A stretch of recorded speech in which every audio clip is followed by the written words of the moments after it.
நம்ம அக்வாரியம் ஃபிஷ்ஷஸ்க்கு நிறைய டைப்பான ஃபீடு பார்த்துருப்போம். Small mouth fishes, large mouth fishes, mini pellets, micro pellets, large பெல்லட்ஸ்னு பார்த்துருப்போம். அந்த வகையில் இப்போ வந்திருக்கிறது தான் இந்த மாதிரியான டேப்லெட்ஸு.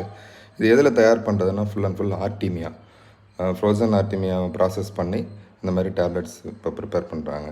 இது ஒரு நல்ல ஒரு ஃபுட்டாக தெரியுது. ஸோ இதை நம்ம ஃபிஷ்ஷஸ் யூஸ் பண்ணி எப்படி இருக்குன்னு நம்ம பார்ப்போம்.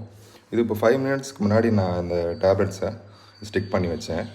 இதை நீங்கள் ஜஸ்ட் இப்படி எடுத்து இப்படி ஸ்டிக் பண்ணி வச்சுக்க வேண்டியது தான். உங்கள் டேங்கில் எத்தனை ஃபிஷ்ஷஸ் அப்படிங்கிற மாதிரி இதை கனெக்ட் பண்ணி நீங்கள் ஃபிஷ்ஷஸ் பண்ணணும். இப்போ இதில் வந்து ஒரு மோர் ஓவர் 100க்கு மேலே இருக்கிறதால நான் 25 ஃபிஷ்ஷஸ்க்கு ஒரு டேப்லெட்டுன்னு 4 டேப்லெட்ஸ் எடுத்திருக்கேன். இதை நம்ம அது கொஞ்சம் கொஞ்சமாக பொறுமையாக கடித்து சாப்பிடும். நல்லாவே அது டிசிபேட் ஆகி போகிறத நம்ம பார்க்க முடியும். ஸோ இது ஒரு நல்ல ஹெல்த்தியான ஃபுட்டு தான். ஸோ இது மாதிரி உங்களுக்கும் வேணும்னா கமெண்ட் பண்ணுங்கள், வீடியோ லைக் பண்ணுங்கள். தேங்க்யூ.